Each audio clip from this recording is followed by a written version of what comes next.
How you doing, everybody? Today I'm going to answer the question, what is a sales funnel and why does it matter to content marketing? Lean marketing for saas. Narrate the dream team to put you on a map. Obsessed with your growth. Dissecting the most sophisticated insights for these experts to coach. So, what is a sales funnel and why does it matter to B2B content marketing?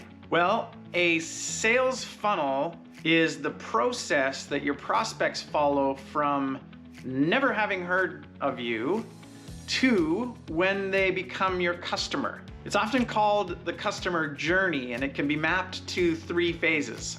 The first is awareness, the next is consideration, and the last is the buying decision stage. The problem is, it's not an apt metaphor. Hang on a second, I have a funnel. Can I get it all on camera here? Okay, it's a funnel. You've seen funnels before. The problem with this metaphor is that it is not apt. And here I'm gonna explain what I mean by this. In business-to-business selling, there might be several conversions necessary to take a customer from their initial contact with you to when they become your customer. Now, in a funnel, please use your imagination here. If I was to load fluid of some variety into the top of the funnel, it's all gonna come out the bottom of the funnel. The problem with B2B marketing is that all of the leads that go into the top of your funnel do not come out the bottom as customers. So it should actually be, better metaphor would be like a mountain with several plateaus that a customer needs to reach, or that you need to bring your customer to in order to get them to become the customer, or prospect in order to get them to become a customer. So what are those conversions and why do we use the funnel metaphor? Well, the very first time a prospect comes in contact with you, that is when they cross into the awareness phase. We could say that they're at the top of the funnel at that point. And that could be, an initial conversation. Perhaps it's when they subscribe to your list.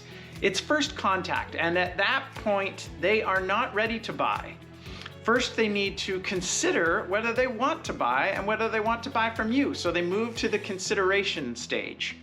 And then lastly, when things get serious and they like you, they like what you got going on, they've seen your product, they're more interested, they've compared you to your competitors, and they're ready to make that buying decision, only then do they get to the bottom of the funnel and that final conversion can happen in order to turn them into a customer.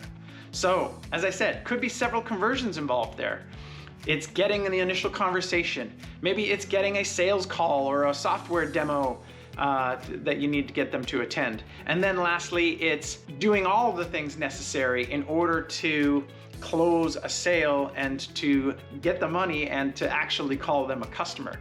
It's actually a pretty complicated process, and that's why we use content to help people move along that customer journey.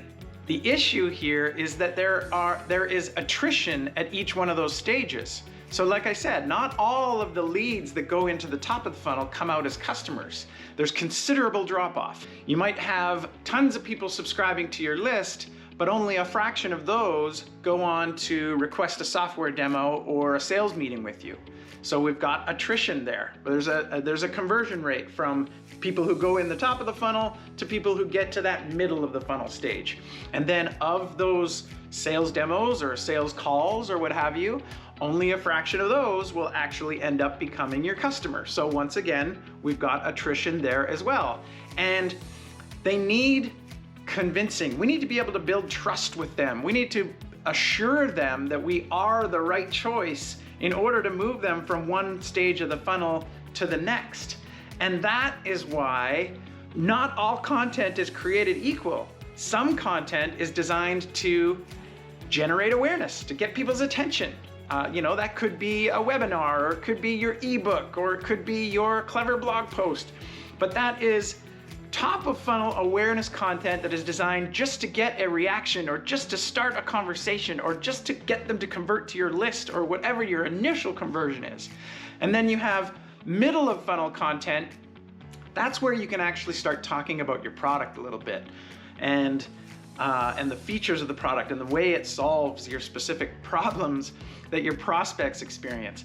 And then at the bottom of the funnel, you have the decision-making content. That's things like case studies, proof of ROI documents.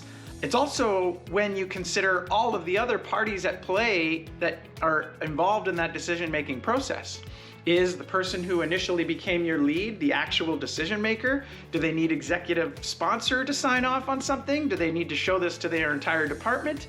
Your sales process might involve several meetings with several stages of stakeholders before you get to that buying process or that buying decision.